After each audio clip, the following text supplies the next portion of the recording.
स्वागत है दोस्तों आपका एक बार फिर से एक नए लेक्चर में। दोस्तों हम लोग पढ़ रहे थे इम्यूनिटी मतलब इम्यूनोलॉजी। इसके पहले वाले लेक्चर में हम लोग अच्छे से ये समझ चुके थे कि इम्यूनिटी क्या है तथा इम्यूनिटी कितने तरह की होती है। तो इम्यूनिटी जितने भी तरह की होती है उसको हमने अच्छे से आपको क्लियर करा दिया था और क्या लिखना है ये भी हमने अच्छे से आपको समझा दिया था। अगर वो लेक्चर आप नहीं देखे हैं तो लेक्चर 1, 2, 3 करके ऐसे 5 तक है, आप अच्छे से इसको देख लीजिए और नोट्स बना लीजिए। आपको इम्यूनोलॉजी की पूरा जानकारी हो जाएगी, जितने भी कंसेप्ट हैं वो क्लियर हो जाएंगे। आज के लेक्चर में हम सभी पढ़ेंगे लाइन ऑफ डिफेंस यानी सुरक्षा की पंक्तियां। मतलब हमारी शरीर के अंदर सुरक्षा की कितनी पंक्तियां हैं जो हमें रोगों से बचाती है तो देखिए पूरा इम्यूनिटी ही, लेकिन सवाल थोड़ा अलग तरह से पूछ देता है, इसलिए हमने एक यहाँ पर अलग से इम्यूनिटी का ही अरेंजमेंट किया हुआ है, क्योंकि इसी तरह से सवाल ही पूछेगा एग्जाम में। अगर सवाल ऐसा पूछता कि इम्यूनिटी क्या है, इम्यूनिटी कितने तरह की है, तब तो ऐसे सवाल के लिए पीछे के लेक्चर काफ़ी हैं, आपको वहाँ पर अच्छे से समझा दिया गया है। लेकिन एग्जाम में क्या करता है, सवाल अलग तरीके से पूछ देता है। इस प्रकार पूछता है कि लाइन ऑफ डिफेंस क्या है तथा कितने लाइन ऑफ डिफेंस है हमारे शरीर के अंदर जो रोगों से हमारी सुरक्षा करते हैं, हमें बचाते हैं। तो अगर इस तरह का सवाल पूछेगा तो आपको उत्तर भी इसी तरह का देना पड़ेगा, क्योंकि हमारी मजबूरी है कि जिस तरह का सवाल पूछेगा उसी हिसाब से हमको उत्तर भी देना है, तभी सूटेबल आंसर कहा जाएगा। हालांकि आप इम्यूनिटी का ही पूरा पीछे का विस्तार इस सवाल के अंदर लिख देंगे तो भी कोई दिक्कत नहीं है, लेकिन आपको जहां 5 नंबर के जगह 4 नंबर मिलना चाहिए तहां 3 या 2 नंबर मिलेगा, तो ऐसे में आपका स्कोर कम होता जाएगा। लेकिन अगर बिल्कुल जिस तरह का सवाल पूछा है उसी तरह का आप रिप्लाई करेंगे तो आपको फुल नंबर मिलेगा, मतलब 5 में 4 नंबर आपको मिल जाएगा, या कितना कम मिलेगा तो 3 नंबर आपको अवश्य मिल जाएगा। एक नंबर हर सवाल के पीछे मायने रखता है। तो आइए हम सबसे पहले समझ लेते हैं कि लाइन ऑफ डिफेंस क्या है। तो दोस्तों हमारी शरीर के अंदर रोगों से बचने के लिए सुरक्षा की पंक्ति पाई जाती है, यानी कि लाइन ऑफ डिफेंस पाए जाते हैं। जैसे आप अपने घर पे देखे होंगे कि घर के चारों तरफ बाउंड्री बना दी जाती है, जिससे क्या होता है कि कोई बाहरी व्यक्ति या फिर चोर वगैरह आपके घर के अंदर एंट्री नहीं कर पाते हैं। या इसके अलावा आप फसल वाले खेत में देखे होंगे चारों तरफ से बाउंड्री बना दिया जाता है वायर की, या फिर किसी बांस का, या फिर इसके अलावा दीवार ही जोड़ करके बाउंड्री बना दी जाती है, जिससे फसलों को नुकसान पहुंचाने वाले पशु खेत में नहीं एंट्री कर पाते हैं। बिल्कुल उसी तरह से हमारे शरीर के अंदर भी सुरक्षा की पंक्तियां हैं, जिससे बाहर से आने वाले पैथोजन या बीमारी फैलाने वाले एजेंट हमारे शरीर के अंदर एंट्री नहीं कर पाते हैं। तो हमारे शरीर के अंदर सुरक्षा की 3 पंक्तियां हैं, जैसा कि फिगर के माध्यम से आप देख पा रहे होंगे। सुरक्षा की 3 पंक्तियां होती हैं, जिनका नाम इस प्रकार से क्रमशः है: first line of defence, second line of defence and third line of defence. अगर कोई पैथोजन या बीमारी फैलाने वाला एजेंट जैसे वायरस, बैक्टीरिया या फंजाई हमारी शरीर के अंदर एंट्री करना चाहता है तो सबसे पहले वह फर्स्ट लाइन ऑफ डिफेंस पर अटैक करेगा, यानी कि फर्स्ट लाइन ऑफ डिफेंस पर आक्रमण करके तब हमारी शरीर के अंदर जाना चाहेगा। लेकिन हमारी फर्स्ट लाइन ऑफ डिफेंस उसे रोक लेती है या किल कर देती है, जिससे वो हमारी शरीर के अंदर एंट्री नहीं कर पाते हैं। लेकिन ऐसा भी हो सकता है कि पैथोजन काफ़ी प्रबल हो और हमारा फर्स्ट लाइन ऑफ डिफेंस उससे न लड़ पाए, उससे वीक है फर्स्ट लाइन ऑफ डिफेंस।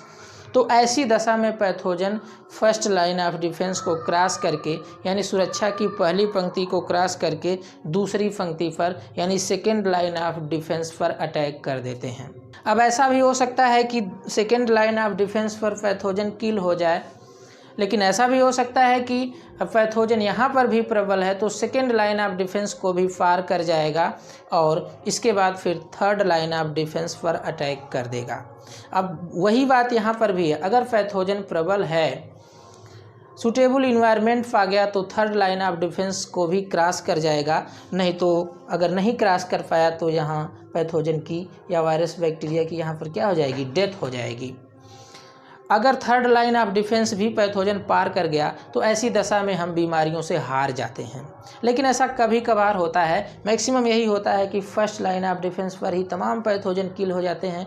कभी कभार सेकेंड लाइन ऑफ डिफेंस तक पहुंच जाते हैं, कभी थर्ड लाइन ऑफ डिफेंस तक पहुंच जाते हैं, लेकिन वहां तक जाते जाते किल हो जाते हैं, मार दिए जाते हैं और हम बीमारी के आगे जीत जाते हैं।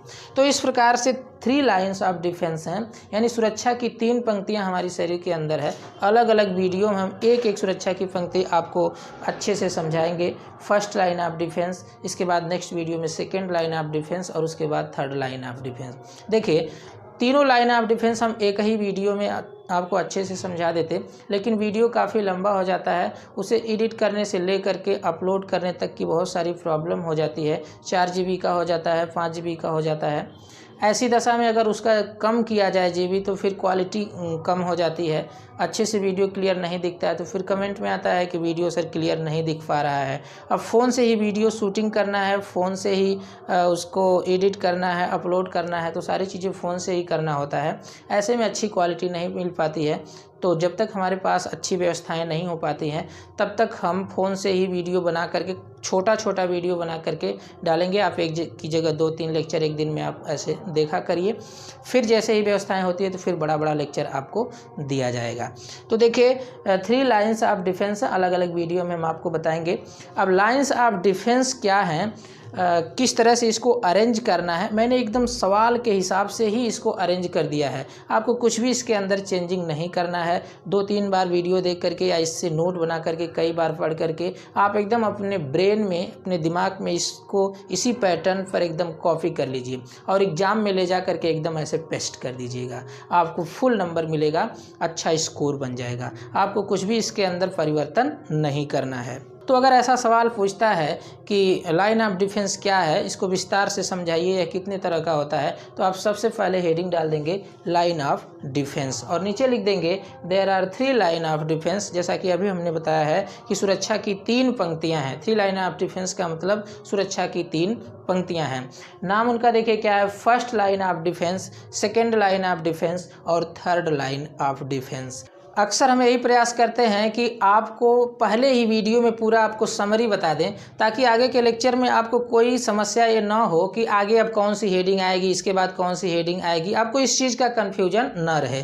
तो देखिए जो फर्स्ट लाइन ऑफ डिफेंस है इसके अंदर आता है फिजिकल बैरियर और दूसरा आता है फिजियोलॉजिकल बैरियर, और जो सेकेंड लाइन ऑफ डिफेंस है उसके अंदर आता है सेलुलर बैरियर और साइटोकाइन बैरियर, और थर्ड लाइन ऑफ डिफेंस के अंदर आता है एक्वायर्ड इम्यूनिटी। इसका ये मतलब हुआ कि जो फर्स्ट लाइन ऑफ डिफेंस और सेकेंड लाइन ऑफ डिफेंस है इसके अंदर इन्नेट इम्यूनिटी आती है, यानी ये जो दोनों लाइन ऑफ डिफेंस हैं फर्स्ट और सेकेंड, ये इन्नेट इम्यूनिटी के हिस्से हैं, यानी इन्नेट इम्यूनिटी का पार्ट है। और जो थर्ड लाइन ऑफ डिफेंस है इसमें आप एक्वायर्ड इम्यूनिटी पढ़ेंगे, यानी कि इसमें एक्वायर्ड इम्यूनिटी आती है। अगर कोई पूछे कि फर्स्ट लाइन ऑफ डिफेंस के अंदर कौन सी इम्यूनिटी है तो innate immunity, second line of defence के अंदर कौन सी इम्यूनिटी है तो इन्नेट इम्यूनिटी, और अगर कोई पूछे कि थर्ड लाइन ऑफ डिफेंस के अंदर कौन सी इम्यूनिटी है तो एक्वायर्ड इम्यूनिटी है। या अगर ऐसा कहा जाए फर्स्ट लाइन ऑफ डिफेंस के अंदर कौन सा बैरियर है तो फिजिकल बैरियर है और फिजियोलॉजिकल बैरियर है, और सेकेंड लाइन ऑफ डिफेंस के अंदर कौन कौन से बैरियर हैं तो सेलुलर बैरियर और साइटोकाइन्स बैरियर हैं। आप इसे अगर एक बार लिख करके और 2-3 बार अच्छे से पढ़ेंगे और पीछे के लिखे हुए जो आप नोट्स रखे हुए हैं पीछे के लेक्चर के उससे अगर आप मैच कराएंगे तो आपको बहुत ही जल्दी याद हो जाएगा और आपको समझ में आ रहा होगा। इसके बाद देखिए जब आप पूरा सारांश एक बार दिखा देंगे तो इसके बाद आप एक मेन हेडिंग डालेंगे फर्स्ट लाइन ऑफ डिफेंस, क्योंकि ऊपर तो आपने सारांश दिखा दिया है, इतने में ही पूरा 2-3 लेक्चर छिपा हुआ है। क्योंकि फर्स्ट लाइन ऑफ डिफेंस के अंदर क्या क्या पढ़ना है, सेकेंड लाइन ऑफ डिफेंस के अंदर क्या क्या पढ़ना है, थर्ड लाइन ऑफ डिफेंस के अंदर क्या क्या पढ़ना है, ये आप पूरा समझ गए होंगे। ये physical barrier, physiological barrier, cellular barrier, cytokine barrier, acquired immunity, ये सब आप पीछे पढ़ चुके हैं। बस इसको एक क्रम में अरेंज करना है लाइन ऑफ डिफेंस के माध्यम से। वहाँ तो लाइन ऑफ डिफेंस नहीं था, इम्यूनिटी के हिसाब से पढ़ रहे थे, यहाँ आप लाइन ऑफ डिफेंस के हिसाब से पढ़ रहे हैं, तो इतने में ही पूरा सारांश दिया गया है। लेकिन आपको एग्जाम में तो विस्तार करना है, तो सबसे पहले आप हेडिंग डाल देंगे फर्स्ट लाइन ऑफ डिफेंस, और उसमें देखिए आप किस तरह से दिखाएंगे।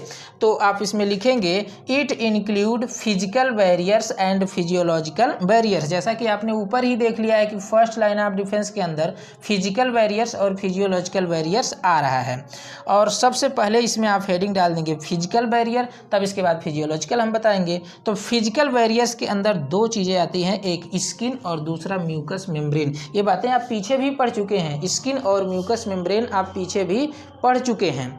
आप नोट वहीं से करिएगा, यहाँ हम आपको एक बार समझा देते हैं, कुछ छुटी हुई चीज़ें भी आपको क्लियर हो जाएगा, एक बार रिवीजन भी हो जाएगा। बाकी लिखेंगे आप वहीं से, अगर विस्तार से लिखना रहेगा तो आप वहीं से लिख लेंगे, क्योंकि स्किन हेडिंग इसके पहले आई हुई है लेक्चर में, तो आप वहाँ से नोट कर लीजिएगा। बाकी यहाँ पर हम आपको समझा दे रहे हैं। देखिए, स्किन हमारा फर्स्ट लाइन ऑफ डिफेंस के अंदर आती है और यह इनेट इम्यूनिटी का भाग है, जैसा कि आपने पहले ही से देख लिया है। अब स्किन क्या करती है, किस तरह से हमारी सुरक्षा करती है, यानी किस तरह से लाइन ऑफ डिफेंस का काम करती है, वो समझिए। देखिए, हमारी स्किन जो होती है ये 3 लेयर में विभाजित होती है। सबसे ऊपर की लेयर एपिडर्मिस, उसके अंदर डर्मिस और सबसे नीचे हाइपोडर्मिस। अब तीनों की अलग अलग खासियत होती है। देखिए, जो सबसे ऊपर होती है एपिडर्मिस, ये इसकी जो कोशिकाएं होती हैं वो इतनी करीब करीब होती हैं, यानी इतनी पास पास होती हैं, इतनी सटी सटी होती हैं, मतलब कि इतनी क्लोजली अरेंज होती हैं कि उसके बीच से पैथोजन अंदर एंट्री नहीं कर सकता है। वो इतनी पास पास होती हैं कि उसके बीच से पैथोजन जा ही नहीं सकता है। अगर ऐसा हो कि हमारी स्किन कट जाए, फिट जाए, या फिर खरोच लग जाए, या इसके अलावा कोई फोड़ा फुंसी हो गया है, तो ऐसी दशा में तो वहाँ से पैथोजन आसानी से एंट्री कर जाएगा, वो अलग बात है। लेकिन अगर हमारी स्किन हेल्दी है और कहीं कोई कट नहीं लगा हुआ है, किसी भी तरह का कोई क्षति नहीं हुई है, तो ऐसी दशा में किसी भी कीमत पे पैथोजन हमारी स्किन के अंदर नहीं जा सकता है। तो पहला ही बैरियर है, फर्स्ट लाइन ऑफ डिफेंस है कि हमारी स्किन के अंदर कोई भी पैथोजन नहीं जा सकता है। ये तो हमारी एपिडर्मिस का काम है। इसके नीचे जो है, स्किन में ही 3 लेयर हैं। अब बात को समझिएगा। तो जो एपिडर्मिस है, ईपी नाम से देखिए पता चल जाए, ईपी का मतलब ऊपर, जो सबसे बाहर की लेयर है वो है एपिडर्मिस, और उसके नीचे की लेयर है डर्मिस।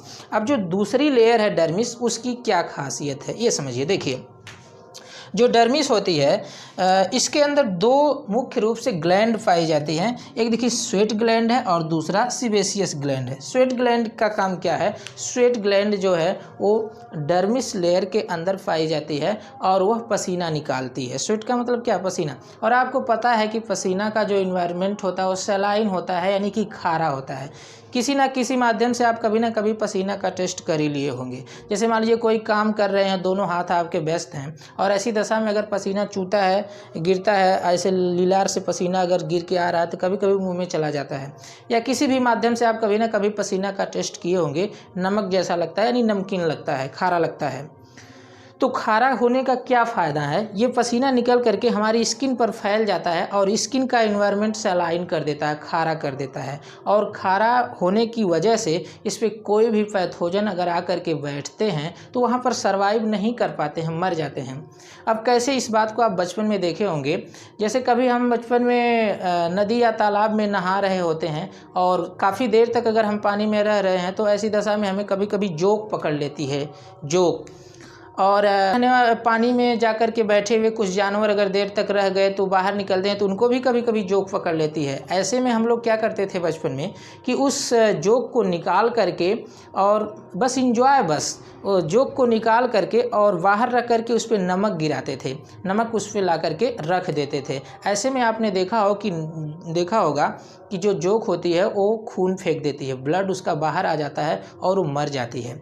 बचपन में तो हम लोगों को ये बात नहीं समझ में आती थी कि ऐसा क्यों हो रहा है, आखिर नमक में ऐसा कौन सा पॉइजन है कि जो खून फेंक करके मर जा रही है। लेकिन अब हम लोगों को समझ में आ गया है कि नमक की इतनी ज़्यादा कंसंट्रेशन होती है कि जोक का ब्लड बाहर आ जाता है, बाहर खींच लेता है नमक।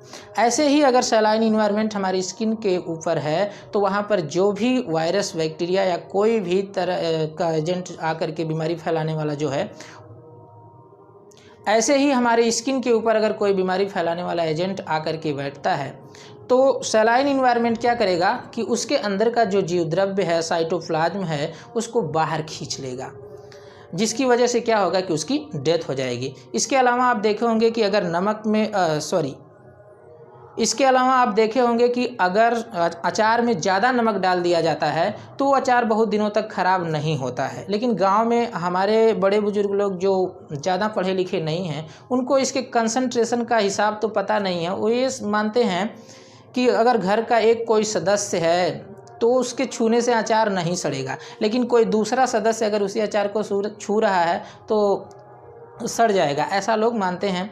वो ये मानते हैं कि किसी के एक हाथ का सहता है, दूसरे के हाथ से छूने का सहता नहीं। सहने का मतलब क्या है? सूट करना। किसी एक को सूट करता है तो अचार छुए, कोई बात नहीं है। दूसरे को नहीं सूट करता है तो नहीं छू सकता है। दूसरा कोई सदस्य छू दिया तो सड़ जाएगा, बहू छू दी तो सड़ जाएगा। ऐसा कहा जाता है कि बहू का हाथ सूट नहीं करता, इसकी छूने से अचार सड़ जाता है। ऐसा नहीं है, लेकिन ऐसा गाँव में माना जाता है क्योंकि वो लोग इतनी जानकारी नहीं रखते हैं कि कंसंट्रेशन क्या है और किस तरह से लो कंसंट्रेशन से हाई कंसंट्रेशन की तरफ मॉलिक्यूल ट्रेवल करते हैं, उनको ये पता नहीं है। लेकिन हम तो जानते हैं कि ऐसी दशा में जो मॉलिक्यूल होते हैं वो लो कंसंट्रेशन से हाई कंसंट्रेशन की तरफ जाने लगते हैं, जिसकी वजह से जो है नमक अगर ज़्यादा डाल दिया जाए तो उसमें कोई भी बैक्टीरिया या फंजाई पनप नहीं पाते हैं, इसलिए अचार बहुत दिनों तक नहीं सड़ता है। बिल्कुल वही कहानी हमारे स्किन के ऊपर भी है। सलाइन इन्वायरमेंट प्रोवाइड हो जाने की वजह से कोई भी पैथोजन हमारी स्किन के ऊपर डेवलप नहीं कर पाते हैं। स्वेट ग्लैंड का यह एक मुख्य काम है। इसके अलावा आप देखिए इसमें सीबेशियस ग्लैंड पाई जाती है डर्मिस के अंदर। अब सीबेशियस ग्लैंड क्या करती है? एक प्रकार का ऑयली पदार्थ निकालती है, सीबम निकालती है, और वो सीबम हमारी स्किन पर फैल करके एक फिल्म बना देता है, एक परत बना देता है। अब इस परत के अंदर भी कोई पैथोजन एंट्री नहीं कर पाता है। इसके अलावा जो देखिए तीसरी लेयर है सबसे नीचे हाइपोडर्मिस, इसके अंदर कुछ फैटी टिश्यू पाए जाते हैं। ये फैटी टिश्यू क्या करते हैं? फैटी एसिड निकालते हैं, यानी एसिडिक मटेरियल निकालते हैं, जो स्किन पर आकर के एसिडिक इन्वायरमेंट प्रोवाइड करता है, जिसकी वजह से भी पैथोजन ग्रो नहीं कर पाते हैं। तो आपने देखा कि स्किन की कितनी बड़ी खासियत है कि इन खासियत की वजह से हमारी स्किन किसी भी प्रकार के पैथोजन को पनपने नहीं देती है और एक इम्पॉर्टेंट बैरियर का काम करती है, और यह बैरियर फिजिकल बैरियर का एक भाग है। कौन? स्किन। इसके बाद एक और बैरियर आता है इसके बाद एक और पार्ट आता है फिजिकल बैरियर के अंदर ही, जिसका नाम क्या है? म्यूकस मेम्ब्रेन है। तो देखिए हमारी बॉडी में तो हर जगह स्किन है, लेकिन अगर कोई पैथोजन हमारे माउथ के अंदर से या नाक के माध्यम से एंट्री करना चाहे तो ऐसी दशा में तो वहाँ पर स्किन है नहीं। अब मुंह के अंदर जाएगा तो कौन रोकेगा? तो ऐसी दशा में होता क्या है कि हमारे माउथ के अंदर या इसके अलावा नाक के अंदर या गले में फेरिंग्स के पास, ओइसोफेगस यानी ग्रास नली के पास क्या है? म्यूकस मेम्ब्रेन है। म्यूकस मेम्ब्रेन की जो कोशिकाएं होती हैं वो लगातार म्यूकस निकालती रहती हैं। देखिए ये म्यूकस मेम्ब्रेन की कोशिका है जो लगातार म्यूकस निकाल रही है, और ये म्यूकस आकर के हमारी स्किन पर, अंदर की लेयर पर एक परत बना लेता है। म्यूकस का मतलब एक जिलेटिनस सब्सटेंस होता है, यानी चिपचिपा पदार्थ होता है। अब कोई भी पैथोजन अगर हमारे शरीर के अंदर एंट्री करना चाहता है तो ऐसी दशा में पैथोजन जाकर के उसी म्यूकस मेम्ब्रेन पर चिपक जाता है। क्यों चिपक जाता है? क्योंकि चिपचिपा पदार्थ उस पर लगा हुआ है। अब चिपक गया अगर जाकर के म्यूकस के अंदर, तो अब वो तो कहीं जा नहीं सकता है। अब म्यूकस के ऊपर डिपेंड करता है कि वो कहाँ ले जाएगा। अब म्यूकस हमारे ऊपर डिपेंड करता है। अगर हम चाहें तो इसे थूक भी सकते हैं। कुछ लोगों को आप देखे होंगे कि ज़्यादा अगर धूल वगैरह में रह रहे हैं तो इसके बाद वो ऐसे करके थूक देते हैं। तो अगर निगल भी लिया जा सकता है। अगर निगल लिया गया तो फिर पेट में जाएगा, यानी आंत में जाएगा। इसके बाद फिर फीकल मटेरियल यानी लैट्रिन के माध्यम से वो बाहर निकल जाएगा। और अगर थूक दिया गया तो तुरंत वहीं खेला ख़त्म उसका। ऐसा भी होता है। तो म्यूकस मेम्ब्रेन और स्किन ये दोनों फिजिकल बैरियर के अंदर आते हैं और फर्स्ट लाइन ऑफ डिफेंस के पार्ट हैं। अब देखिए जो दूसरा बैरियर है वो है फिजियोलॉजिकल बैरियर। ये भी फर्स्ट लाइन ऑफ डिफेंस के अंदर आते हैं। अब फिजियोलॉजिकल बैरियर में देखिए क्या है। देखिए अब म्यूकस मेम्ब्रेन के अंदर क्या लिखना है ये भी बात मैं पीछे लिखवा चुका हूँ, वहाँ से आप नोट कर लीजिएगा। स्किन के अंदर भी क्या लिखना है ये भी मैंने अच्छे से समझा दिया है, लिखवा दिया है, आप लिख लीजिएगा। आगे बात आती है फिजियोलॉजिकल बैरियर्स की। ये दूसरा बैरियर है और फर्स्ट लाइन ऑफ डिफेंस का ही पार्ट है।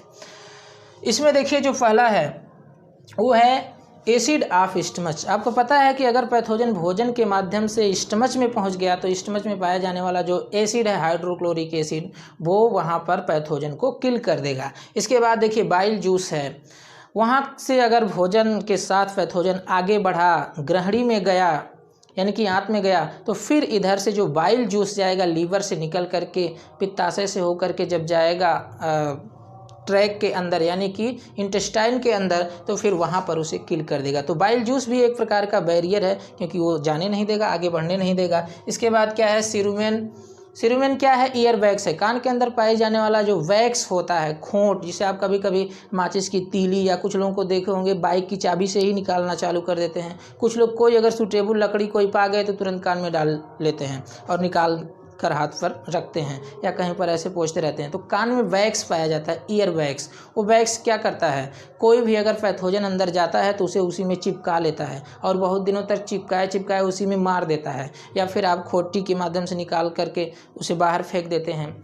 इसके अलावा कुछ इंसेक्ट भी होते हैं। वायरस बैक्टीरिया तो काफ़ी छोटे होते हैं, कुछ इंसेक्ट होते हैं जो डेवलप तरह के होते हैं, वो भी अगर कान में एंट्री करना चाहते हैं, जबकि बहुत छोटे होते हैं, अगर वो भी कान में एंट्री करना चाहते हैं तो ईयर वैक्स उन्हें चिपका करके नष्ट कर देता है। इसके अलावा देखिए क्या है, लाइसोजाइम। लाइसोजाइम एक प्रकार का एंजाइम है जो मुख्य रूप से अधिक मात्रा में टीयर यानी कि आंसू में और सलाइवा में पाया जाते हैं। तो लार में जो लाइसोजाइम होता है और आंसू में भी जो लाइसोजाइम होता है, ये भी वायरस बैक्टीरिया को किल करने का काम करता है। अगर कोई भी पैथोजन हमारे शरीर के अंदर आँख से एंट्री करना चाह रहा है तो आंसू में पाया जाने वाला लाइसोजाइम एंजाइम इसे क्या करेगा, किल कर देगा, ख़त्म कर देगा। और सलाइवा में तो पाया ही जाता है, भोजन के माध्यम से जाएगा तो मैक्सिमम यहाँ पर भी किल कर दिया जाएगा। इसके अलावा देखिए क्या है, नेजल हेयर। नेजल हेयर क्या है, नाक में पाया जाने वाला बाल है। कुछ लोग तो दाढ़ी वगैरह बनवाते समय अंदर तक पूरा ऐसे कैंची घुसा करके कटवा देते हैं बाल को। कुछ लोग तो हमेशा ऐसे निकाल करके फेंकते रहते हैं, लेकिन ऐसा नहीं करना चाहिए। जो बाल मान लीजिए कि बाहर आ रहा है, उसे तो निकालना मजबूरी है, उसे तो आप निकाल दीजिए, लेकिन अंदर कैंची डाल के न कटवाइए, क्योंकि बाल का बहुत बड़ा स्कोप होता है हमारी नाक के अंदर। उसका इम्पॉर्टेंस है क्या है कि वो विभिन्न प्रकार के पैथोजन को फिल्टर करता है। अगर कोई धूल के कण या फिर अन्य कोई माइक्रोब्स अंदर जाते हैं तो वो फिल्टर करके अंदर एयर को भेजता है। तो ये भी एक प्रकार का बैरियर का भी काम करता है, नेजल हेयर यानी नाक में पाया जाने वाला बाल। इसके बाद देखिए क्या है, urine wash microbes from urethra. Urethra में जो यूरिन निकलता है यानी जो हम पेशाब करते हैं, उसके माध्यम से भी यूरेथ्रा के अंदर पाया जाने वाला जो कोई अगर पैथोजन है तो वो बाहर निकल जाता है, यानी धो दिया जाता है। वाश का मतलब यूरिन के माध्यम से यूरेथ्रा के अंदर पाए जाने वाले माइक्रोब्स को धो दिया जाता है। ये यूरिन यूनिडायरेक्शनल होता है, यानी बाहर की ही तरफ निकलता है। तो कोई भी पैथोजन अगर अंदर एंट्री कर रहा है, पेशाब उधर से आया, बस फेंक दिया बाहर, चलिए बाहर, क्योंकि यूनिडायरेक्शनल है, पेशाब कभी अंदर तो जाता नहीं है, वो तो बाहर ही निकलता है। तो कोई भी पैथोजन अगर चिपका हुआ है इसकी दीवार से यूरेथ्रा के, तो वो तुरंत बाहर निकल जाएगा, बाहर वो फेंक दिया जाता है। इसके अलावा देखिए क्या है, ईबम। ये मैंने अभी पहले भी समझा दिया है। आयरी सब्सटेंस होता है जो हमारी स्किन पर एक फिल्म, एक परत बना देता है, जिससे पैथोजन अंदर एंट्री नहीं कर पाते हैं। तो दोस्तों ये रहा फर्स्ट लाइन ऑफ डिफेंस। अब इसके बाद हम नेक्स्ट लेक्चर में आपको बताएंगे सेकेंड लाइन ऑफ डिफेंस। तो नेक्स्ट लेक्चर में मिलते हैं सेकेंड लाइन ऑफ डिफेंस के साथ। तब तक के लिए जय हिंद।